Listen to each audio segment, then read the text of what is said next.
she get the information.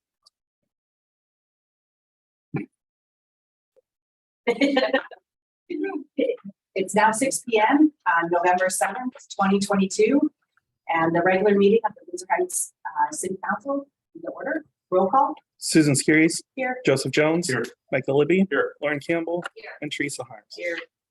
Please join me in the pledge of allegiance. I Pledge allegiance to the flag of the United States of America and to the republic for which it stands, one nation, under God, indivisible, with liberty and justice for all.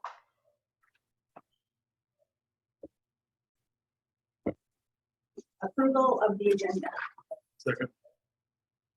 Roll call. Susan Skiris, Yes. Joseph Jones. Yes. Michael Libby. Yes. Lauren Campbell. Yes. And Teresa Harms. 3A, public forum. This is a time set aside for comments from the public on topics of city business other than those listed on the agenda. No action may be taken. Please come to the podium, state your name and address for the record, and keep your comments to no more than 5 minutes.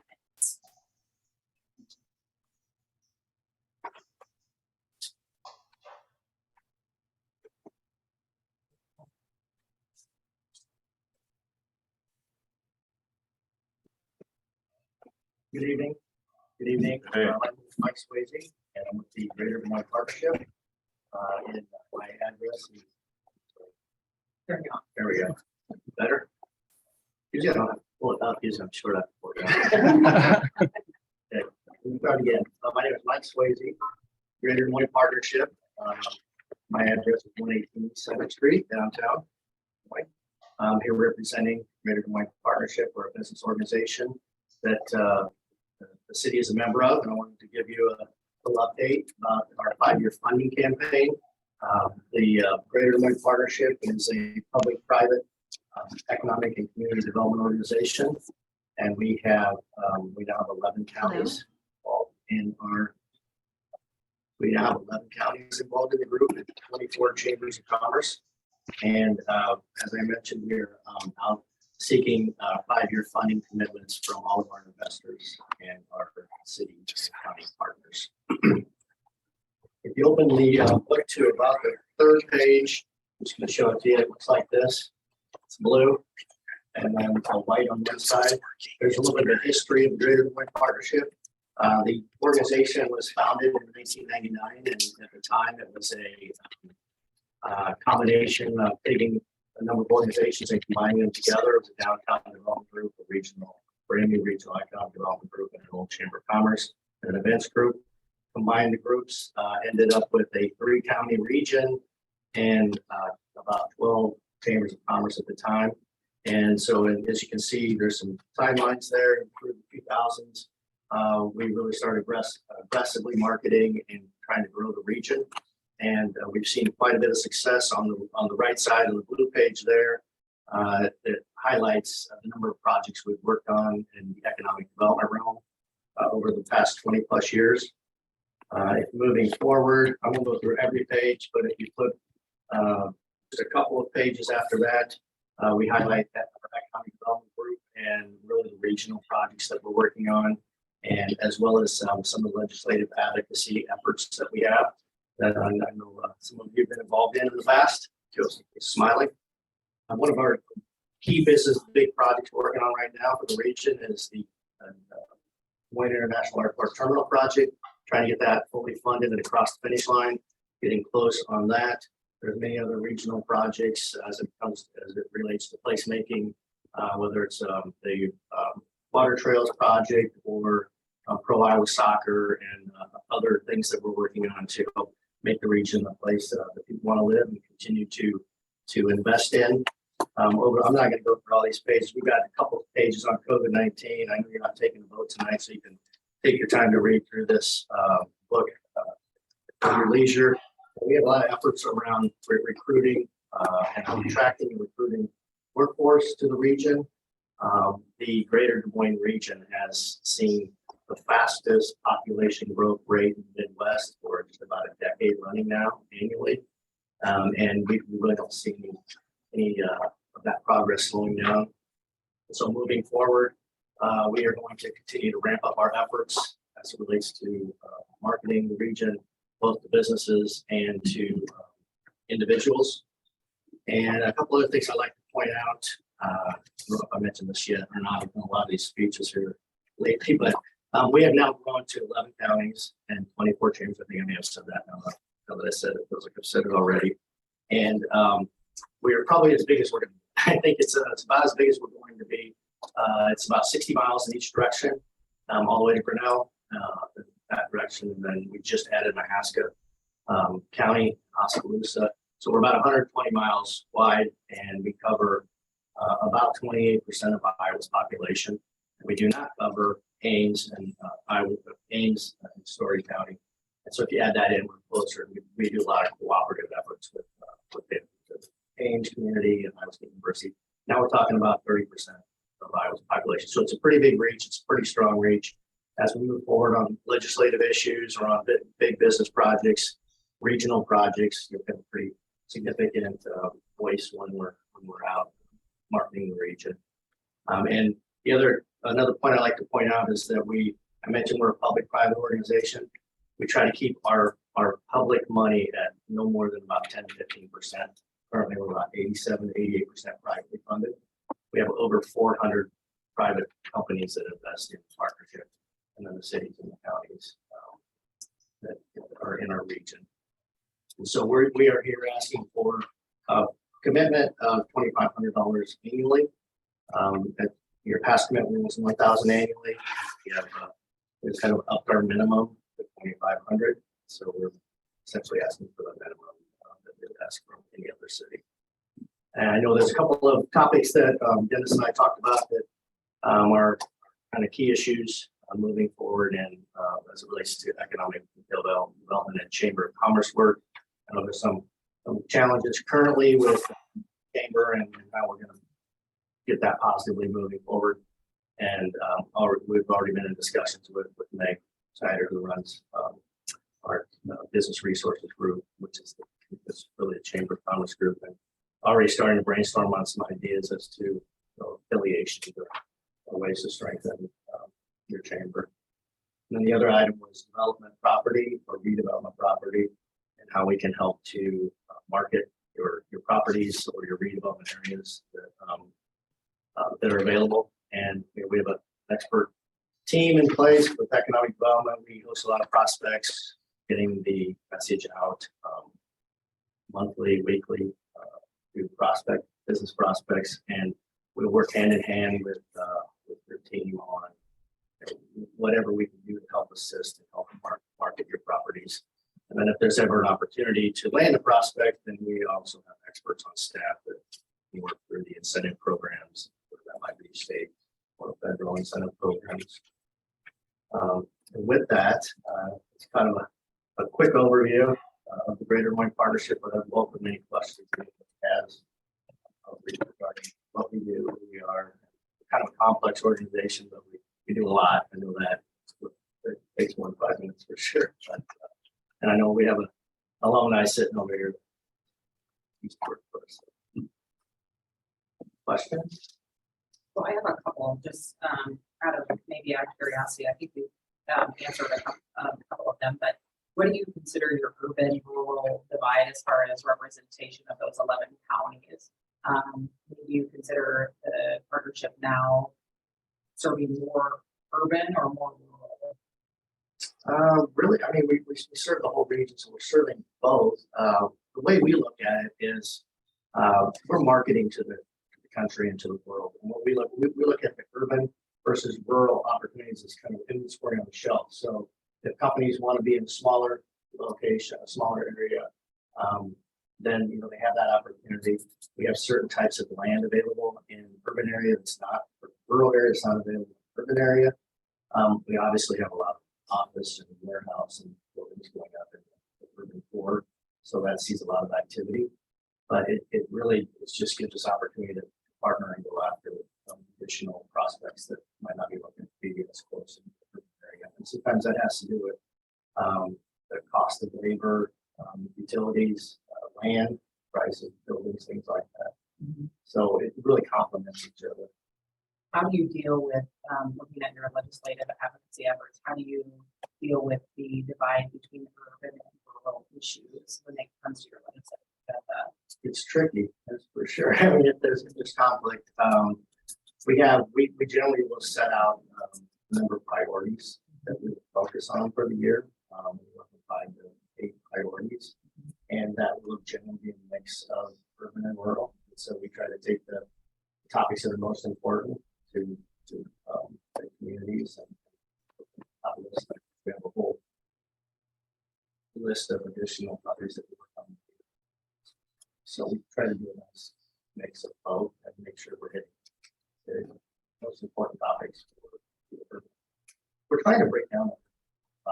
You know, the truth, we're focusing on ag tech, focusing on biotech, ag tech.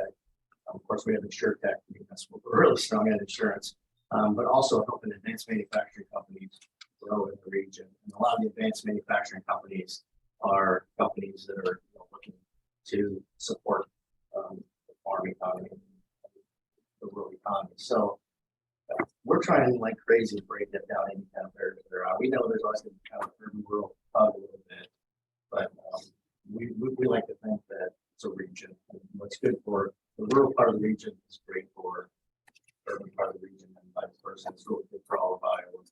We're very regional thinkers. Okay. That's a great question. All of, and just, It's not that easy to answer, but it's a great question. right. Well, so I'm just curious then, because you talked about 80% of your funding coming from private, so is it a pay to play 90. approach? Okay, I'm closer to 90%. 90. Yeah, I mean, we're about 87 right now. We're probably going to inch closer to 90 after this campaign. Though we've added 60 new businesses to. So if you pay, you contribute, then your issues get on your agenda. I'm just trying to figure out the process. Not necessarily. I mean, in fact, there's one I can think of right now where there's an issue with the company and they don't like our stance on it. So but they're not investors, and they decided to be investors, or they want to be investors. And our answer was, well, we're not changing our stance on this issue. This is one issue we're not going to bring on. You want to be members, we'd love it, but we're not. So it's not a pay to play.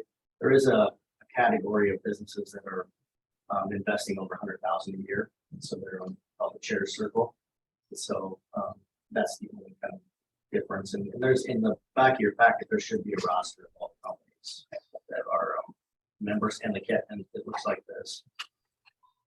And and then the amount that they're in for annually. Sure. Finally, I would just make a comment that I saw that you have water quality on this, but as a consumer of our water in the urban area, there's certainly a huge divide between on water quality issues. I really hope that in the future we can see drinking water on your list, because drinking water and water quality are two different issues. And so I challenge you to take that back. Okay, thank you. Mike, this is a really nice brochure. Well, Yeah, done. do it. I know. Thank you for that. I know you didn't do it, but I know the people that did, Yeah. and just an outstanding piece of work. I mean, it's heads and shoulders above what we've seen 10 years ago. Even, for sure. One of the things I think is concerning for most municipalities is going to be key in the Iowa legislature. And that's going to be the local option sales tax. I would hope, as I've spoken with the Iowa League of Cities and others, that the partnership would be a strong advocate for our communities to retain our lost funds. For sure, we're going to be, and we actually have an economic forum coming up. It's on December 15th, and we're lining up the issues right now that we'll have, and that's one of them. Good. TIF, TIF is always a political football, but definitely the sales tax issue is going to be on there as well.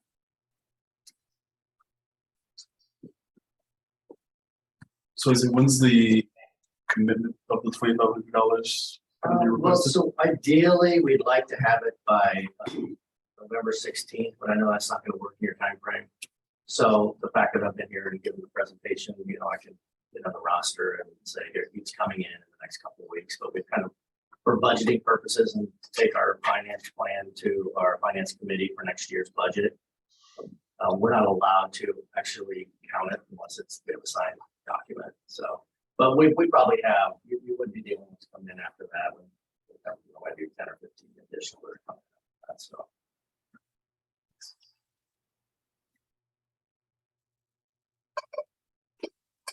Thank you. Thank you, see appreciate you, the Bob. consideration and I'll leave the next 5 minutes. Thank See you. you. Take care.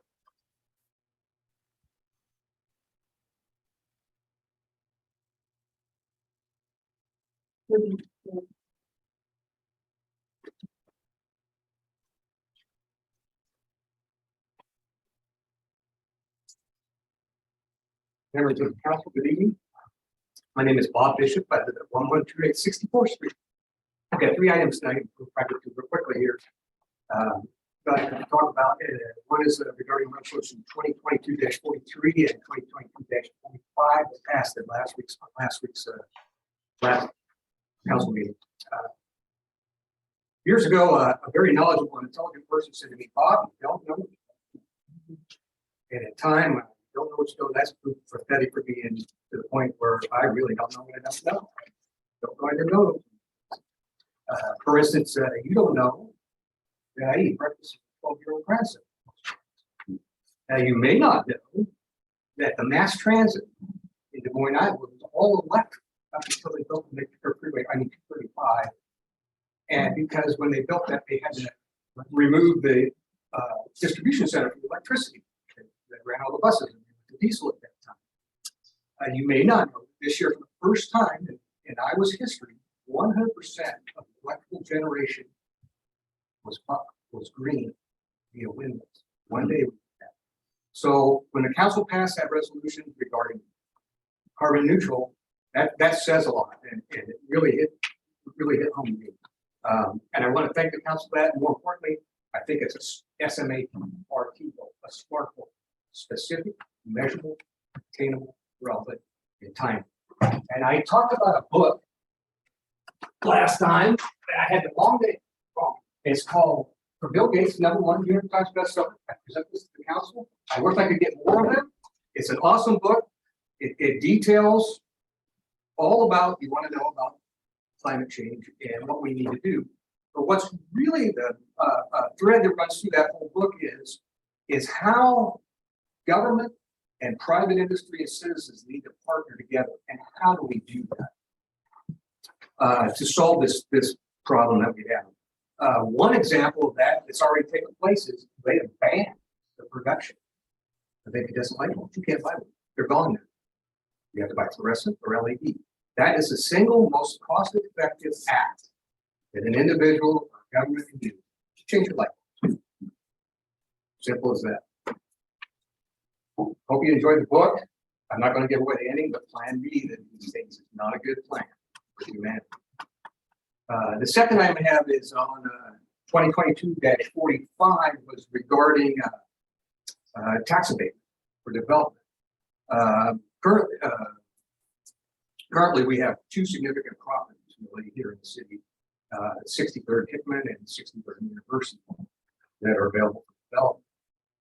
And I have a question regarding the application of that abatement on those properties. Both of those properties are unique in that they're zoned differently, very specific zoning, different topography. One of those properties is tax exempt, one is not. My question is, as you apply that tax abatement to those properties on the land portion, how does that work? Does anybody know? I'm not familiar. So like, Yes, it doesn't apply to the existing land valuation. so for instance, the 63rd University property, for the sake of discussion, let's say they're both $1 million.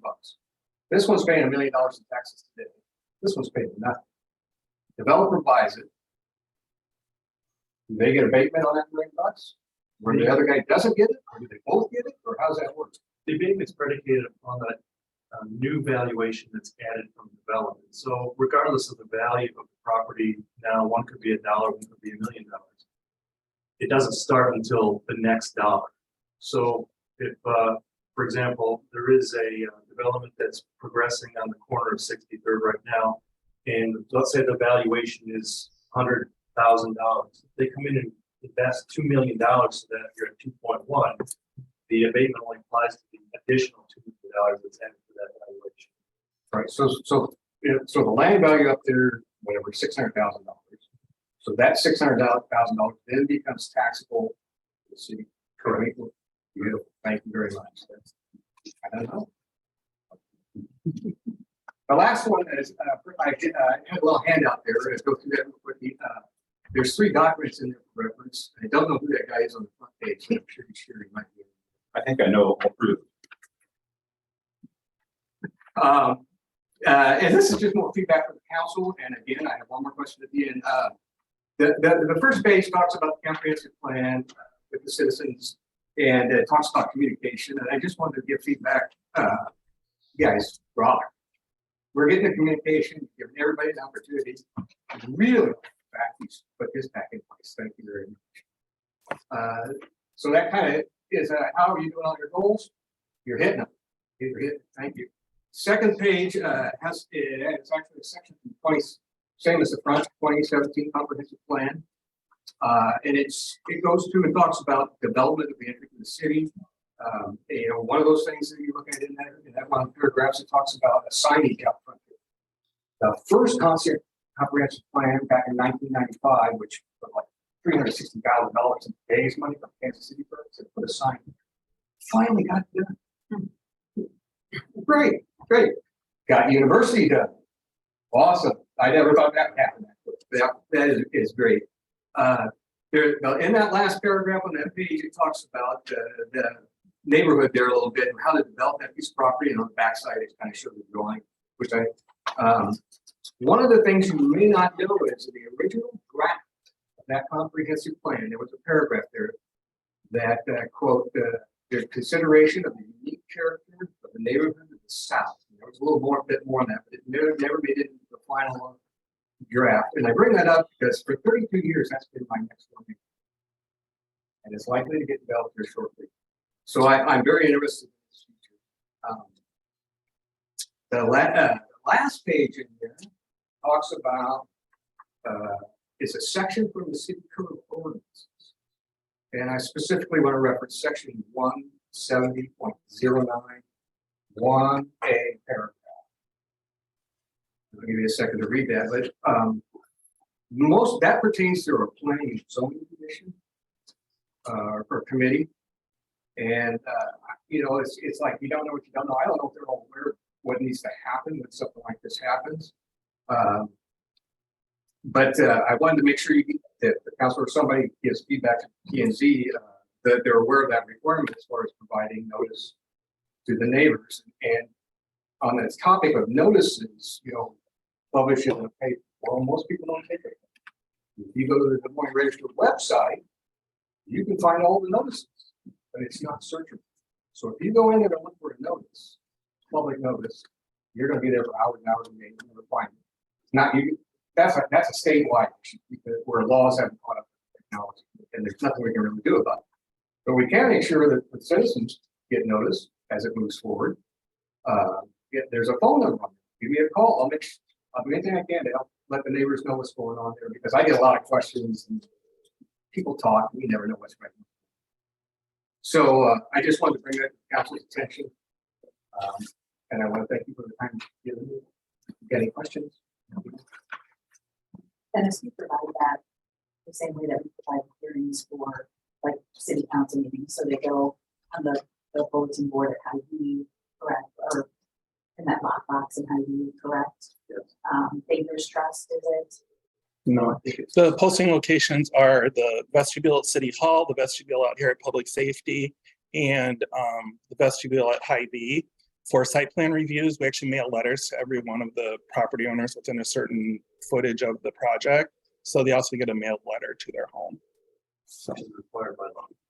And Travis, if somebody subscribes on the website, we also get an email when the Yep. agendas are done. you can subscribe to the website, but Yeah. anytime a P&Z agenda goes out, it goes out to that blast of people who are subscribed. Thank you very much. Thank you. Anyone else on public?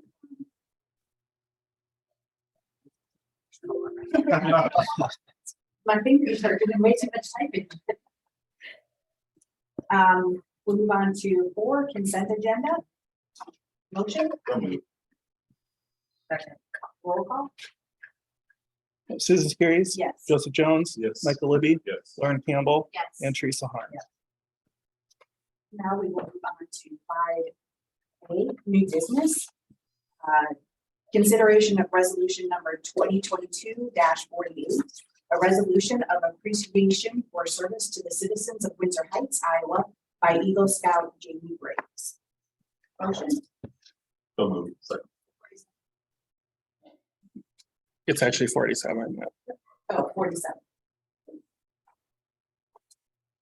We want Jamie to have to come back. Did we mess that up? What was the second on that? Who was the first?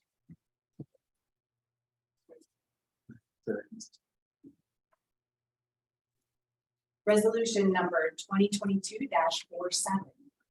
A resolution of appreciation for service to the citizens of Windsor Heights, Iowa by Eagle Scout Jamie Briggs. Whereas Jamie Briggs joined Troop 50 as a Cub Scout in 2011 and worked his way to Eagle Scout in 2022. And whereas Jamie completed his Eagle Scout project to install bike racks and a repair station at Colby Park in early October. And whereas Jamie was able to solicit donations of concrete from Liberty Concrete and forms and tools from Keen Project Solutions to complete the project. And whereas to get this work done, Jamie installed concrete forms, laid a gravel base and rebar to prepare the site for concrete that was poured the day after, and installed the bike racks and repair station. And whereas Jamie recognizes the contributions of his family and troop in helping him complete the project. Now, therefore, be it resolved that the City Council does hereby congratulate Jamie Briggs for completing his Eagle Scout project and shows their appreciation for his contribution to the citizens of the City of Windsor Heights. Passed and approved this, I guess we haven't passed and approved it, but we will. Passed and approved this 7th day of November, 2022.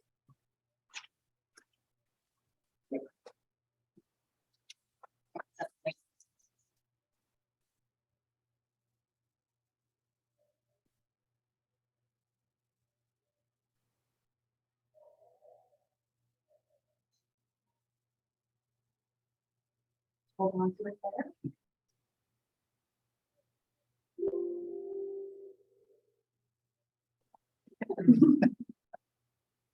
Thank you so much for Can your. we get a group photo? Yeah.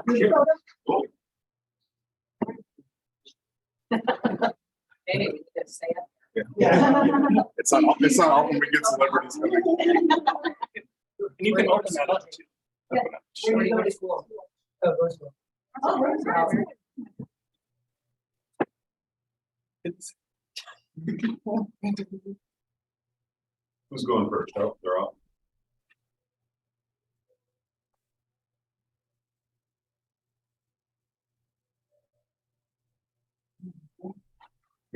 Thank you. Thank you so much.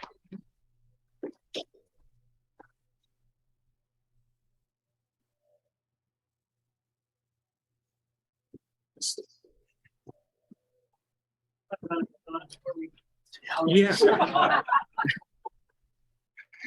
Roll call. Susan Skiris. Yes. Joseph Jones. Yes. Michael Libby. Yes. Lauren Campbell. Yes. And Teresa Harms. Yeah.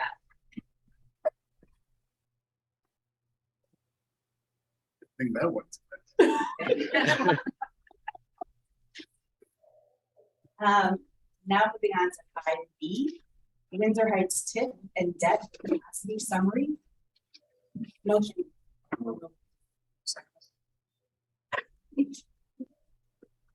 Mr. Jones is on fire. All that extra sleep. I thought you were gonna say the time change, but no, it was this. Who is going to be talking about this, Tiana? Well, Rochelle's here to answer questions, but Tiana Pooler, our finance consultant, on the Zoom call. If you have any questions about the debt report here, and I also have, she could also address any questions you might have on the next item on the agenda as well. So Tiana, if you could just very quickly give us a kind of a summary of what this debt capacity summary shows on those 2 pages. Sure. Can you hear me okay? Yes. Fantastic. And my name is Tiana Pooler. I do see some members of the council that I've not met yet. So I appreciate being able to be here virtually. I intended to be there in person, but my 7-year-old and his flu decided otherwise. So I definitely appreciate the flexibility to come to you this way. But the first thing that you'll see is the debt capacity update. And, each year we like to take a look at what your valuation is, look at how your existing debt compares to that. So as of October, you'll see that your valuation is about 518 million, which leaves you with 25.9 million in legal capacity. You have about 10.7 million in debt. So you're using about 41% of your capacity, and you'll see that number decline over time as the debt is paid off.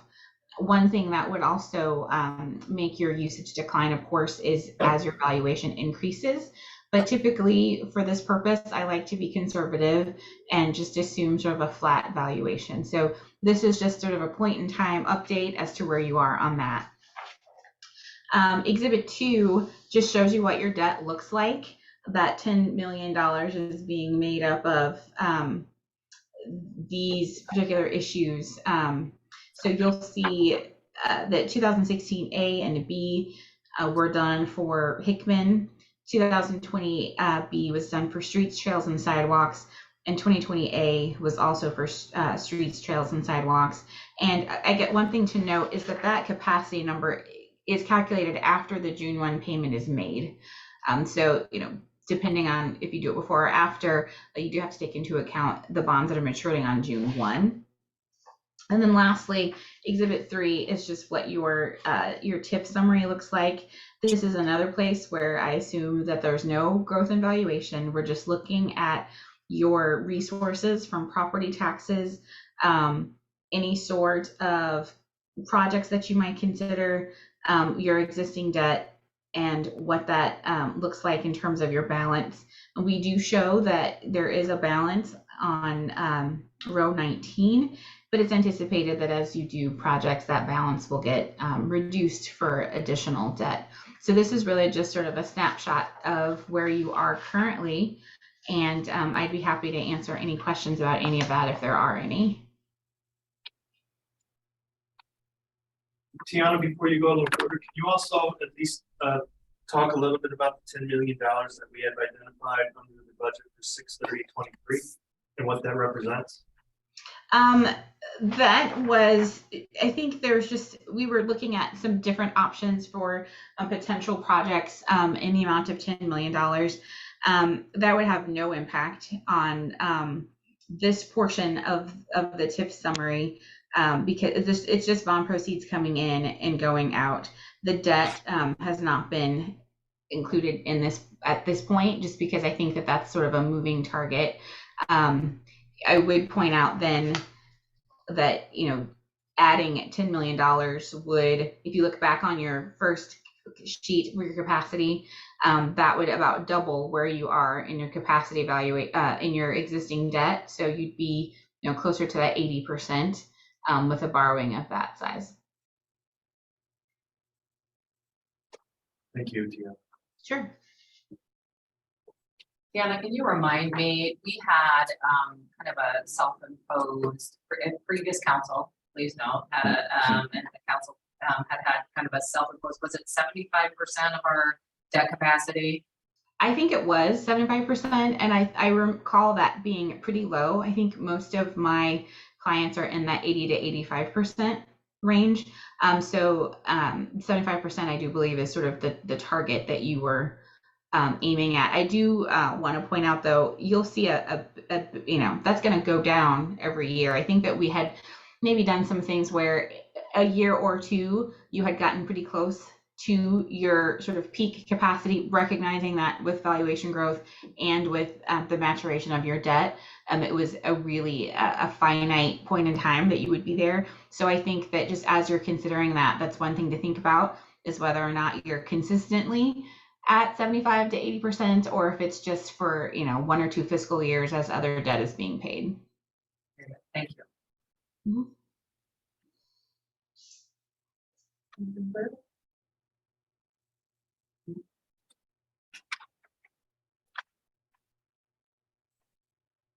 Moving on to 5C, Thank you, Tiana.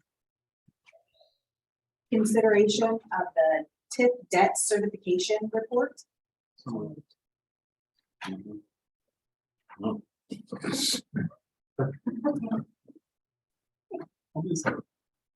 This is me, and this is just, our certifying debt. Oh, you can come up. We're just certifying the debt, that we currently have. And what this does for us is it, tells the county how much we would like from the tax increment financing.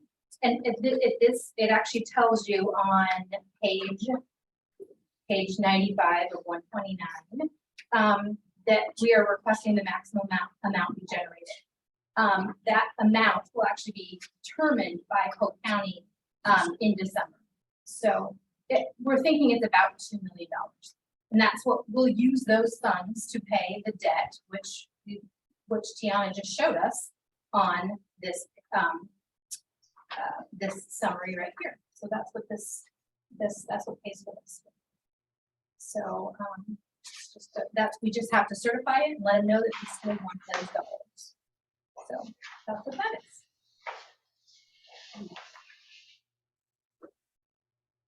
Any questions or discussion?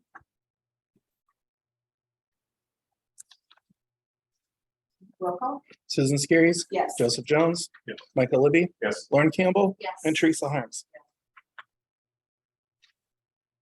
Next is 5D, consideration of the urban renewal report. Motion? So moved. So what this does is provides a history of the TIP revenue funds. And so it's kind of like our annual financial report, but specifically for the TIP fund. And it does show that we had 1.8 million is what we received, and we had expenditures of 2.3 million. We did do that on purpose because we need to spend the funds that are in our TIP account. It's not something we typically want to have sitting around.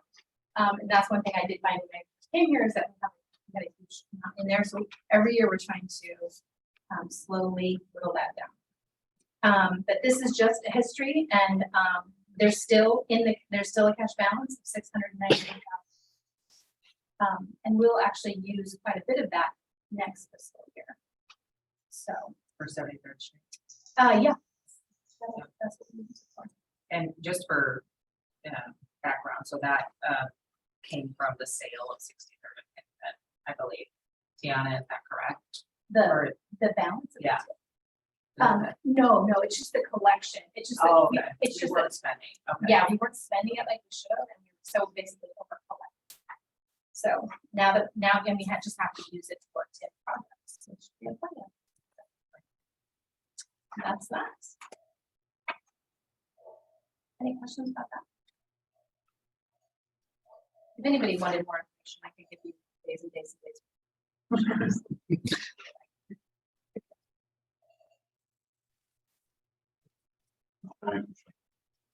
I believe we can just receive and file this on a roll call. No, Receive and file, is that, Yes. okay, we've already got a motion in a second. Susan Skiris, Yes. Joseph Jones, Yes. Michael Libby, Yes. Lauren Campbell, Yes. and Teresa Harms. Yes.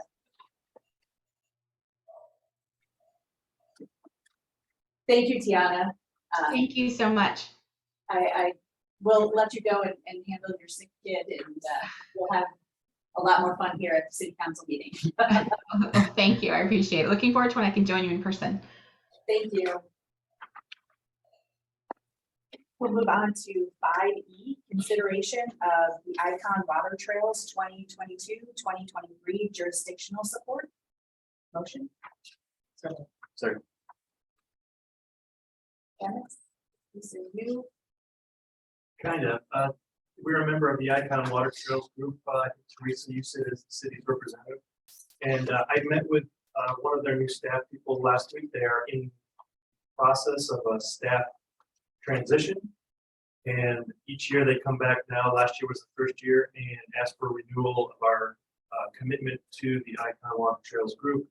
And so the ask, I think, is $6,399.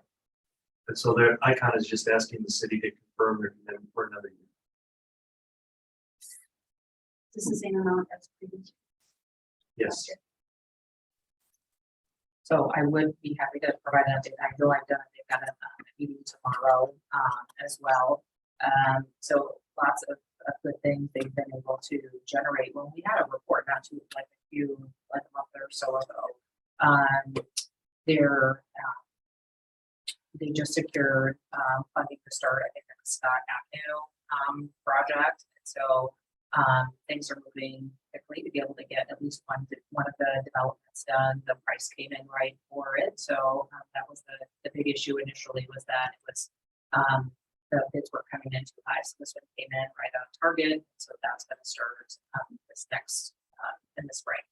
So lots of good things happening, and just had that kind of focus with how costs of projects are coming in, those sorts of things. But things are still moving forward, and they're really reaching out beyond, the metro, county metro, and really looking at how do we build these water trails outside and bringing them into the metro. So good stuff. Happy to answer any questions. Questions, anyone?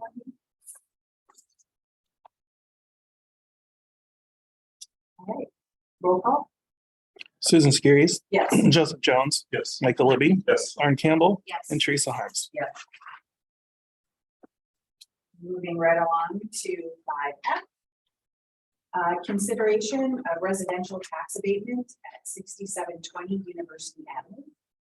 Motion? So moved. Sure, real quick, the city has in place a tax abatement program to encourage homeowners to make repairs and upgrade their property. This is good for the city as it helps to maintain the housing stock, housing options, and a stronger tax base. The abatement program offers a sliding scale abatement for 4 years, capped at $75,000 investment, as outlined in section F.1 on page 118 of your packet. The program provides for an abatement schedule of 100% of new value for year 1, 75% for year 2, 50% for year 3, 25% for year 4. The Economic Development Committee reviewed this request on October 26th, and they are recommending approval.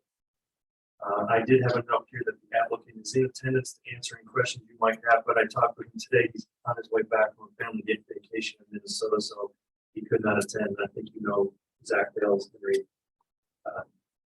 It's very exciting to be going on this new project. I just want to make sure he's going to have an open house. Right? We already asked. Any questions? Discussion? Roll call. Susan Skiris, Yes. Joseph Jones, Yes. Michael Libby, Yes. Lauren Campbell, Yes. and Teresa Harms. 5G, consideration of Public Works Director job description and position posting.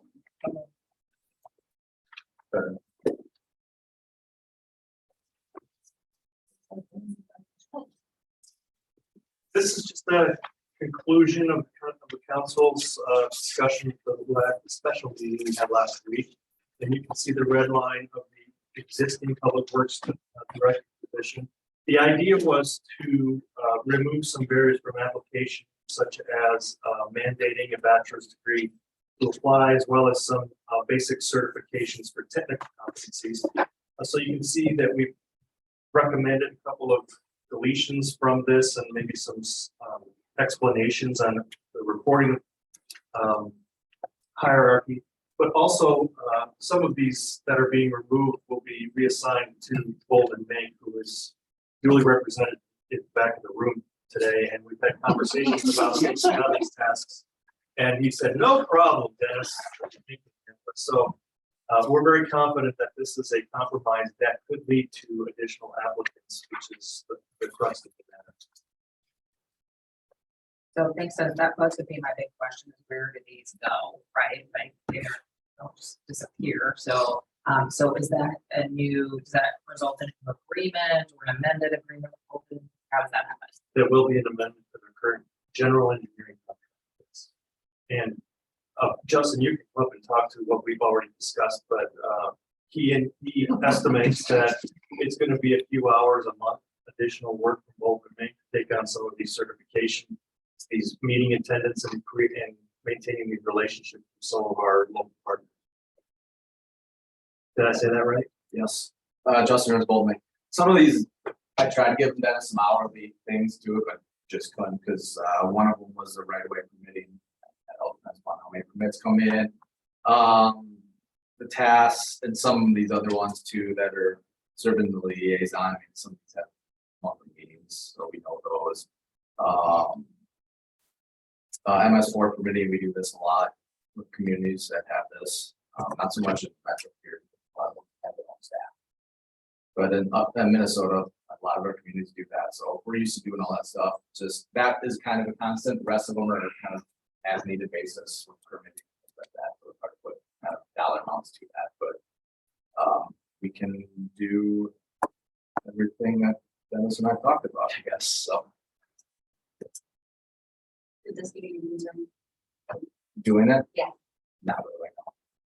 No. A lot of stuff we already do as far as MS4 permitting. It's just following the rules and sending out notices and other things that we have to do for that stuff. But the permitting we're actually doing right now.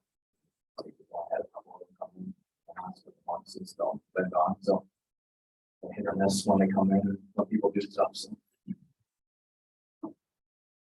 The nice thing about having a consultant like Golden Link working for you is they have a very deep bench. What I mean by that is if we need to have somebody come in with planning expertise to take on a project, they ring up, desk 11 down the row of cubicles, and Rose comes to us thankfully and helps us out.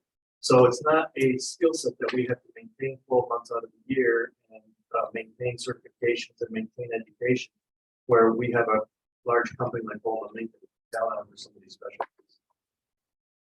Now, since we're taking out some of this, like, let's say the MS4 permit administrator stuff, is that something that we will put in writing somewhere else so that we know that Open Main does X, like, as we've taken it from this and we've now put that onto Open Main so that we have it somewhere for future reference if we're trying to locate something. Yes. So the first step is to approve the job description and the posting so we can get that out there, get that going for a couple of weeks. And then we'll work on an addendum with Golden Link to get that formalized just as you explained. And then it'll be somewhere that the residents or that us, not that we would probably know, because I have no idea what MS4 is. So it really doesn't do me any good, but in case somebody actually has that knowledge, at least it's somewhere. Yes. Yeah, we have that kind of set up on the website now with describing the person of contact for our engineering contract, our city engineer officially, and we will add that to his list of responsibilities. You'll also note that the council discussed modifying the salary range here. So at the end of the job posting on page 129, you'll see that the starting range for this position is 76,486 to 113,747. The 76,486 represents a decrease to the starting salary of the public works director to reflect the removal of these certifications and tasks. But if the council wanted to leave a wide range so that we could basically open our arms to as many applicants as possible, and not just somebody that would want to start at 76,486. So we're asking for your approval of both of these documents this evening, the red line and the posting. And then some direction on whether you want to open this posting up for internal candidates only to start with, or just right out of the gate, everybody that wants to apply. I say open it up and let's get it's about getting the best candidate. Good. Any further discussion? Roll call. Susan Skiris. Yes. Joseph Jones. Yes. Michael Libby. Yes. Lauren Campbell. Yes. And Teresa Harms. Yeah. Right, I think we have come to the reports. 6A, reports, council reports, and committee updates. I don't know what you want. We'll get to go first. Just a couple of things real quick. So, have been working with Susan and her team on the Mets, celebration on Friday. I'm so sad that I'm not gonna get to be there. However, the swag bags are ready to go. So if you have not yet signed up and you're a veteran in our community, please come, because you're gonna have a really, really cool swag bag. So thank you to all of the vendors and folks who and businesses and community partners who have made contributions for us to have a fun giveaway for all of our veterans. And especially to Girl Scout troop for making some really cool decorations, cool things to add in. I am back tomorrow morning, bright and early at 7:30 a.m. So if anybody wants to watch, you can. It is streamlined or online.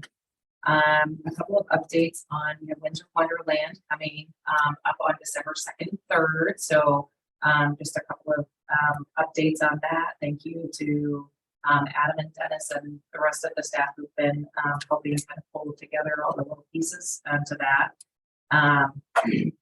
We've got some really cool things that are going to be a part of those festivities. The prime portion being 4 to 7 down at Colby Park, where we'll have a tree lighting, etc., including horse carriage rides and a tree lighting down at Colby Park. So excited for that. But a couple of other things to note is we're having a holiday lights contest. So that will be judged actually on the 2nd, the evening of the 2nd. There will be some different categories. So get your best holiday lights up around your house by December 2nd. If anybody's not been on Jefferson yet, they already have theirs up, and it looks like the Windsor Wonderland. That's beautiful. Go just drive on Jefferson between 70th and 76th, or 70th and 73rd. You'll see, it's on 73rd, you won't miss it. So it looks awesome. There's we're going to have a ugly sweater fun run. That's going to be at 4 o'clock on that day, and our very own Mike Draper with Ray Gun is designing the shirts for those who are going to sign up and be part of the fun run. It's only 1.5 miles.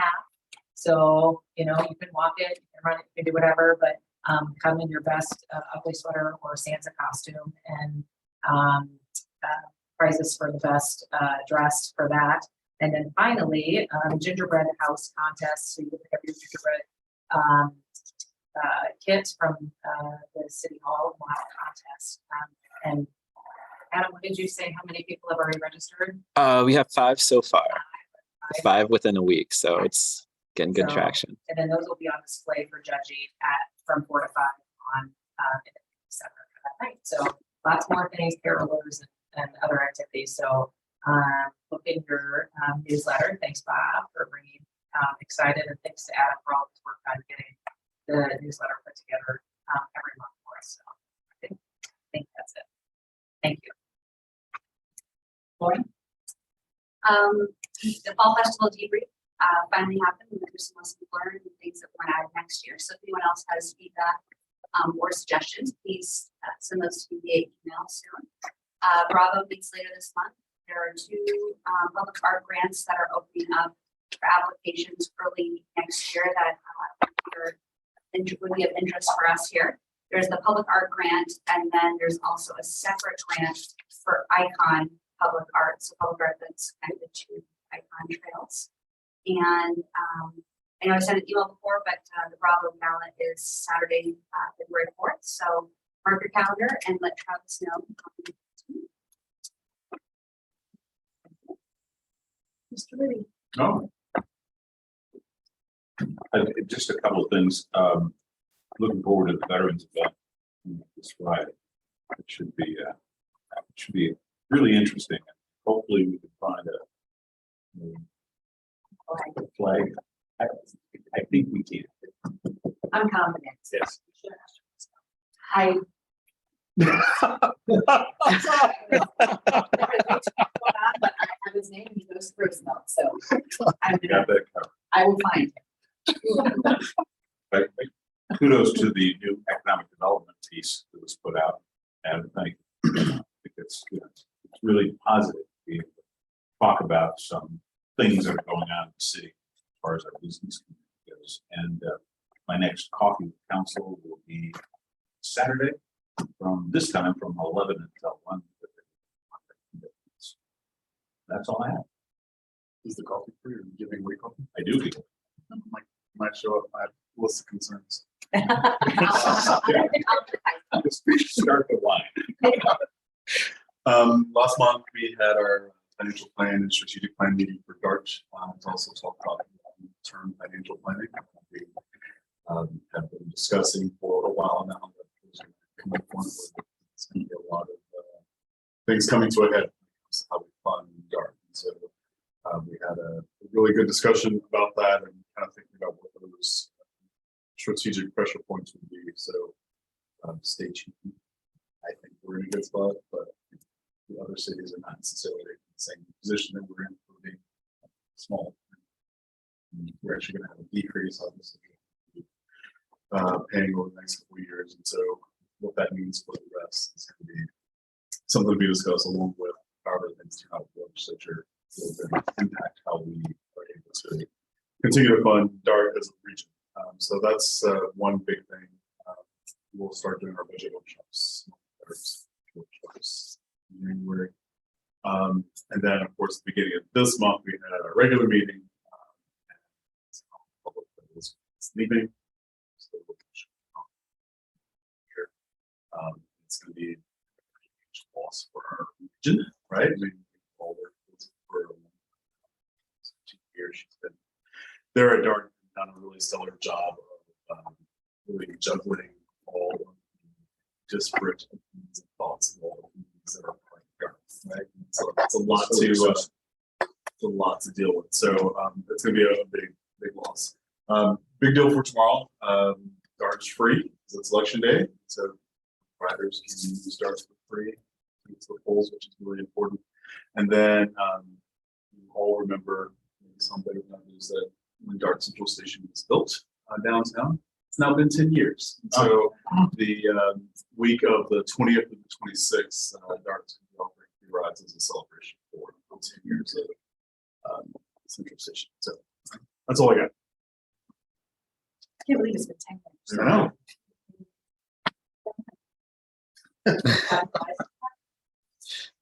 Let's see here. I had a Metro Waste Executive Board meeting last Wednesday. On Thursday, I was able to listen into the Windsor Wonderland meeting.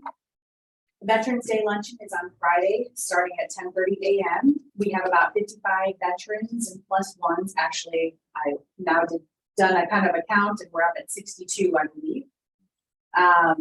So I'm pretty excited about that. We just need to find somebody to do flag processional, but Mr. Briggs, I will come find you. So